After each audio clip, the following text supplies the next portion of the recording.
Mother Teresa and institute of computer education में आपका स्वागत है। माइक्रोसॉफ्ट एक्सेस को खोलने के लिए सबसे पहले स्टार्ट पे क्लिक करें, ऑल प्रोग्राम्स पे क्लिक करें, माइक्रोसॉफ्ट ऑफिस पे क्लिक करें। देखिए आपके पास माइक्रोसॉफ्ट एक्सेस 2010 का आइकॉन अवेलेबल है। जैसे ही आप इस पे क्लिक करते हैं आपके सामने माइक्रोसॉफ्ट एक्सेस का इंटरफेस ओपन हो जाता है।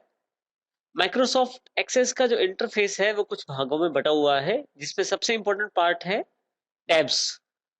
यहाँ हमारे पास मुख्यतः 5 टैब्स अवेलेबल हैं। फाइल के रूप में, होम के रूप में, क्रिएट, एक्सटर्नल डेटा और डेटाबेस टूल्स के रूप में। फाइल में हमारे पास कमांड्स अवेलेबल हो जाती हैं। जैसे ही हम क्लिक करते हैं एक मेन्यू बार ओपन हो जाता है।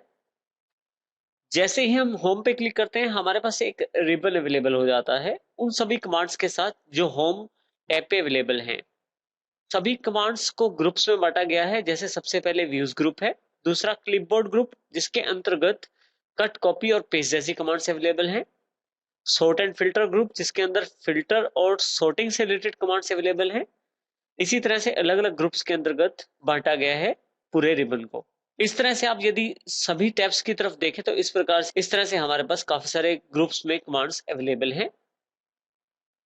यदि आप ध्यान दें ऊपर लेफ्ट टॉप पे हमारे पास quick access tool bar available है। क्विक एक्सेस टूल बार का अर्थ ये है कि आप डायरेक्ट यहां से अपनी कमांड्स जो इंपॉर्टेंट है यहाँ संयोजन भी करके रख सकते हैं और यहाँ से प्रयोग भी कर सकते हैं। यदि आप कॉर्नर के क्लिक करें तो आपके सामने काफी सारे कमांड्स अवेलेबल हो जाएंगे जिनको आप यहाँ जोड़ सकते हैं। जैसे मैंने यहाँ न्यू कमांड को ऐड कर दिया है। अगर आप यहाँ से चाहें तो डीसेलेक्ट करके उस कमांड को वहां से हटा भी सकते हैं। इसके अतिरिक्त हमारे पास विंडो के 3 बेसिक बटन अवेलेबल हैं, जिसमें सबसे पहला क्लोज करने के लिए, दूसरा रिस्टोर डाउन और मैक्सिमाइज करने के लिए, तीसरा जो बटन है हमारे पास पूरी जो इंटरफेस है उसको मिनिमाइज करने के लिए, जो ये आइकन स्टार्ट बार पे अवेलेबल है। अगर इस पे दोबारा क्लिक करें तो हमारे पास फिर से इंटरफेस ओपन हो जाता है। टाइटल्स को शो करने के लिए माइक्रोसॉफ्ट एक्सेस में टाइटल बार भी अवेलेबल है, जिसका प्रयोग टाइटल्स शो करने के लिए किया जाता है। इस प्रकार से हमारे पास यहाँ एक मिनिमाइज रिबन का बटन अवेलेबल है। जैसे ही मैं क्लिक करता हूँ मेरे पास जो रिबन अवेलेबल है वो हाइड हो जाएगा, दोबारा क्लिक करते ही ये अनहाइड हो जाएगा। और यदि आप एक्सेस की कार की भी हेल्प चाहते हैं मैक की, तो आप इस आइकॉन पे क्लिक करें, आपके पास हेल्प अवेलेबल हो जाएगी। किसी भी टॉपिक पे आप इसके द्वारा हेल्प ले सकते हैं। हेल्प में आप सर्च भी कर सकते हैं जिस आइटम के बारे में आप हेल्प चाहते हैं, और इसके अतिरिक्त आप यहाँ पे डिफरेंट टॉपिक्स पे भी हेल्प ले सकते हैं जो ऑलरेडी यहाँ मेंशन है। माइक्रोसॉफ्ट एक्सेस 2010 में कार्य करने के लिए सबसे पहले जरूरी है डेटाबेस का होना। डेटाबेस बनाने के लिए फाइल पे क्लिक करें। जब आप फाइल पे क्लिक करते हैं तो आपके पास एक बैक स्टेज व्यू ओपन हो जाता है, जिसमें काफी सारे ऑप्शंस अवेलेबल हैं। इसमें हम न्यू पे क्लिक करेंगे। जैसे ही न्यू पे क्लिक करेंगे हमारे पास टेम्पलेट्स अवेलेबल हो जाते हैं। वो टेम्पलेट्स को आप अपने कंप्यूटर से प्रयोग कर सकते हैं अगर आपके पास अवेलेबल है, और यदि आप चाहें तो office.com से भी डाउनलोड कर सकते हैं अपनी आवश्यकता अनुसार टेम्पलेट्स। इसके अतिरिक्त आप डेटाबेस खुद भी बना सकते हैं। इसके अतिरिक्त आप डेटाबेस का नाम खुद रख सकते हैं और एक ब्लैंक डेटाबेस क्रिएट कर सकते हैं। जैसे मैं यहाँ डेटाबेस बनाना चाहता हूँ अपना सिटी कॉलेज के नाम से मैं डेटाबेस बनाना चाहता हूँ। जैसे ही मैं क्रिएट करता हूँ मेरे पास डेटाबेस अवेलेबल हो जाता है। यदि आप यहाँ टाइटल बार पे ध्यान दें तो सिटी कॉलेज लिखा आ रहा है, जो कि ये बताता है कि मेरा डेटाबेस बन गया है। डेटाबेस बनते ही सबसे पहला पॉइंट ये है कि यहाँ टेबल्स हेड के अंतर्गत एक टेबल बाय डिफॉल्ट बन जाता है टेबल 1 के नाम से, जिसमें एक आईडी फील्ड, और इस तरह से आप यहाँ काफी सारी फील्ड जोड़ सकते हैं और टेबल बना भी सकते हैं। लेकिन यहाँ आईडी फील्ड पहले से ही उपलब्ध हो जाती है, और ये बाय डिफॉल्ट जो व्यू अवेलेबल होता है ये डेटा शीट व्यू कहलाता है। अभी आने वाले चैप्टर्स में हम व्यूज को भी ध्यान देंगे, लेकिन अभी के लिए यदि आप ध्यान दें तो यहाँ डेटा शीट व्यू लिखा आ रहा है स्टेटस बार पे, जो ये दर्शाता है कि अभी आपका जो टेबल है वो डेटा शीट व्यू में उपलब्ध है। यहाँ एक नेविगेशन पेन ओपन हो जाता है। नेविगेशन पेन को समझने के लिए हम पहले से बने हुए एक डेटाबेस का प्रयोग करते हैं। फाइल पे जब क्लिक करते हैं तो यहाँ आपके पास पहले से बने हुए डेटाबेस अवेलेबल हैं। अगर आप चाहें तो यहाँ क्लिक कर सकते हैं, और अगर आप रिसेंट पे क्लिक करें तो यहाँ पूरी लिस्ट अवेलेबल हो जाती है जिन डेटाबेसेस से आपने काम किया है कुछ समय पहले। जैसे ही मैं रिसेंट बटन पे क्लिक करता हूँ, मेरे सामने उन डेटाबेसेस की लिस्ट अवेलेबल हो जाती है जिनका प्रयोग मैंने कुछ समय पहले किया है।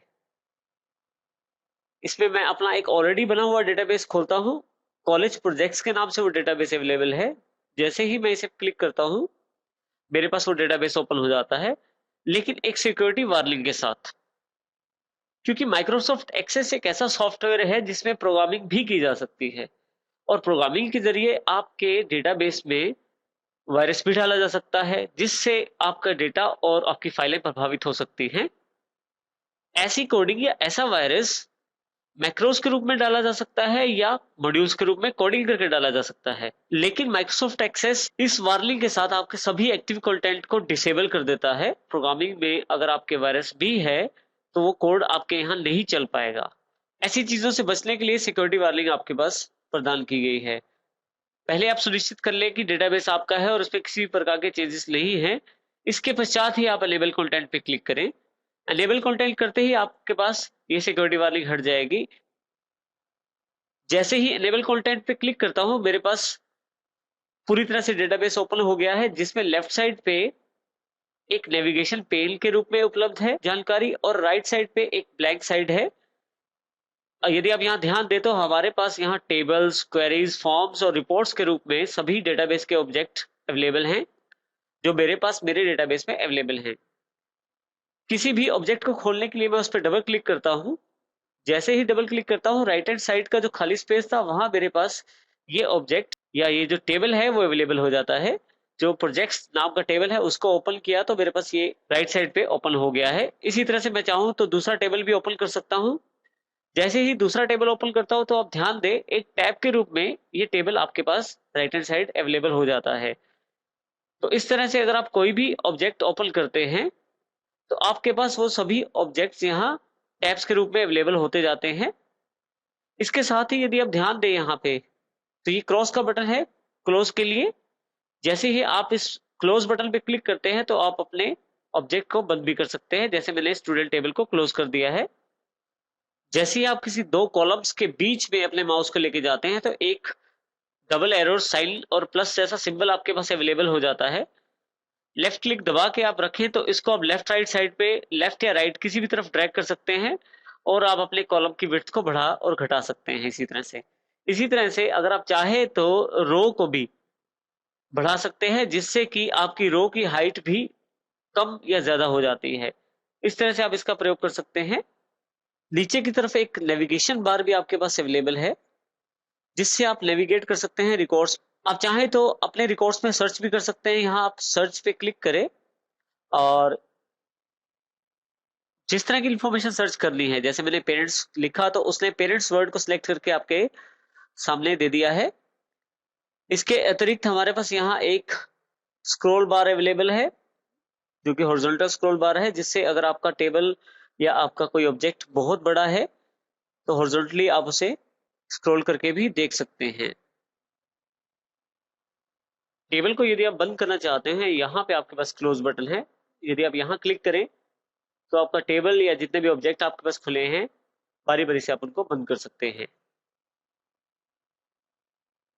लेफ्ट साइड पे दिए गए नेविगेशन पेन पे सभी तरह के ऑब्जेक्ट शामिल होते हैं जो हमारे डेटाबेस में उपलब्ध हैं। ऑब्जेक्ट के रूप में 3 टेबल अवेलेबल हैं। इसी तरह से एक क्वेरी अवेलेबल है, और मेरे बनाए हुए डेटाबेस में 2 फॉर्म्स और 2 रिपोर्ट्स भी उपलब्ध हैं। जिस भी ऑब्जेक्ट को मैं देखना चाहता हूं उस पर जैसे ही डबल क्लिक करता हूं, राइट हैंड साइड पे जो वर्क स्पेस है उसमें मेरे पास वो एक टैब के रूप में अवेलेबल हो जाता है। यदि मैं क्वेरीज पे क्लिक करता हूं तो एक टैब के रूप में एक क्वेरी अलग से अवेलेबल हो जाती है। अगर हम अपने डेटाबेस से कुछ स्पेसिफिक डेटा देखना चाहते हैं तो उसके लिए हम क्वेरीज का प्रयोग करते हैं। इसके अतिरिक्त डेटा एंट्रीज के लिए हमारे पास फॉर्म्स अवेलेबल है। जैसे ही फॉर्म पे क्लिक करता हूं, देखिए मेरे पास फॉर्म ओपन हो जाता है, और ये सब टैब के रूप में मेरे पास यहाँ उपलब्ध होते जा रहे हैं। इसी तरह से प्रिंटेबल फॉर्मेट देखने के लिए डेटा का आप रिपोर्ट्स का इस्तेमाल कर सकते हैं। जैसे प्रोजेक्ट्स रिपोर्ट्स के नाम से मेरे पास एक रिपोर्ट अवेलेबल है। जैसे ही डबल क्लिक करता हूं एक रिपोर्ट आपके सामने अवेलेबल हो जाती है। इसी तरह से एक स्टूडेंट रिपोर्ट भी अवेलेबल है। दोनों का जो लेआउट है वो डिफरेंट है, इसलिए आपको आउटपुट भी अलग तरह का नजर आ रहा है। तो आप अपनी आवश्यकता अनुसार इनमें बदलाव भी कर सकते हैं। इस तरह से आप ऑब्जेक्ट्स को टैब्स के रूप में खोल सकते हैं। जो ऑब्जेक्ट आपको नहीं चाहिए वो यहाँ पे क्लोज करके उसे बंद कर सकते हैं। हमारे पास जो नेविगेशन पेन उपलब्ध है इसमें सबसे ऊपर एक कॉर्नर में छोटा सा बटन अवेलेबल है। जब आप इस पे क्लिक करते हैं तो आपके पास अपने ऑब्जेक्ट्स को सॉर्ट करने अलग अलग ऑप्शन अवेलेबल हो जाते हैं, जिसमें दो मुख्य है, नेविगेट टू कैटेगरी और filter by group. Navigate to category में सबसे पहले कस्टम अवेलेबल है। अगर आप कस्टम पे क्लिक करें तो आप देखें एक कस्टम ग्रुप 1 के नाम से एक आपके पास उपलब्ध हो गया है हेड। आप चाहें तो अपने किसी भी ऑब्जेक्ट को इसमें प्लेस कर सकते हैं केवल उसको ड्रैग करके। जैसे मैं इसको ड्रैग करके कस्टम ग्रुप में रखता हूं तो मेरे पास ये ऑब्जेक्ट कस्टम ग्रुप में अवेलेबल हो जाता है। इसी तरह से एक रिपोर्ट मुझे यहाँ ड्रैग करके रखता हूं तो ये भी मेरे पास कस्टम ग्रुप में अवेलेबल हो जाती है। तो मैं अगर चाहूं तो अपने पास डिफरेंट तरह के ग्रुप्स बना सकता हूं और जो मेरी आवश्यकता अनुसार ऑब्जेक्ट को कंटेन करके रखते हैं। दोबारा इस बटन पे क्लिक करेंगे और मैं अगर ऑब्जेक्ट टाइप पे क्लिक कर देता हूं तो जैसे पहले वे अवेलेबल थे मेरे पास ऑब्जेक्ट्स टेबल हेड के अंतर्गत अलग से, क्वेरी हेड के अंतर्गत अलग से, फॉर्म हेड के अंतर्गत अलग से और रिपोर्ट्स हेड के अंतर्गत अलग से ऑब्जेक्ट्स अवेलेबल हैं। अब ये जो छोटे बटन देख रहे हैं इन पे अगर आप क्लिक करें तो आपके सारे जो टेबल्स हैं वो हाइड हो जाएंगे और इसी तरह से आप क्वेरी, फॉर्म और रिपोर्ट्स का जो डेटा है उसे भी हाइड कर सकते हैं। आप दोबारा क्लिक करें यहीं पे तो आपके पास सभी इंफॉर्मेशन, सभी ऑब्जेक्ट्स जो हैं अनहाइड होके आपके सामने अवेलेबल हो जाएंगे।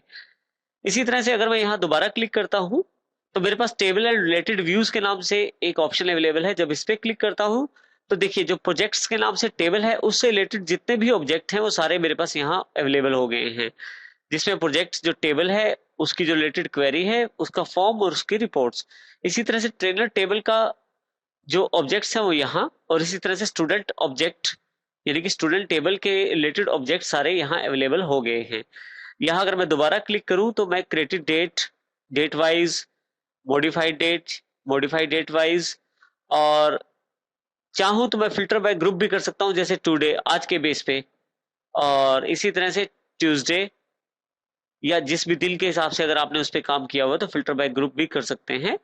और अगर मैं यहाँ दोबारा ऑब्जेक्ट टाइप पे क्लिक कर देता हूं तो देखिए मेरे पास फिर से ऑब्जेक्ट्स, अपने ऑब्जेक्ट अवेलेबल हो गए हैं।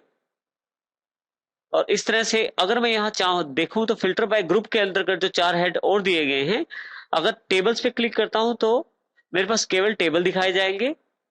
इसी तरह से क्वेरीज पे क्लिक करता हूं तो केवल क्वेरीज, फॉर्म्स पे क्लिक करता हूं तो केवल फॉर्म्स और रिपोर्ट्स पे क्लिक करता हूं तो केवल रिपोर्ट्स। और जब मैं ऑल एक्सेस ऑब्जेक्ट्स पे क्लिक करता हूं तो मेरे पास सभी के सभी ऑब्जेक्ट्स अवेलेबल हो जाते हैं नेविगेशन पेन में। इसके अतिरिक्त यदि आप यहाँ ध्यान दें, जब आप कॉर्नर पे क्लिक करते हैं जो लाइन है पतली सी नेविगेशन पेन का जो लास्ट वाला सिरा है, अगर मैं इसको ड्रैग करता हूं मैं अपना एरिया, वर्क एरिया बढ़ा सकता हूं और इसी तरह से इसे इस तरफ छोटा भी कर सकता हूं। अपनी आवश्यकता अनुसार इसे कम या ज्यादा कर सकते हैं। और यहाँ अगर आप क्लिक करें तो ये आपको जो बार है, जो आपके पास ये नेविगेशन पेन है, इसको हाइड और अनहाइड करने का काम करता है। यहाँ से आप इसका प्रयोग कर सकते हैं अपनी आवश्यकता अनुसार। इससे आपको फायदा ये होता है कि आपका जो वर्क स्पेस है, जो एरिया आपके पास पड़ा है काम करने के लिए, वो आपके पास बड़ा और अवेलेबल हो जाता है।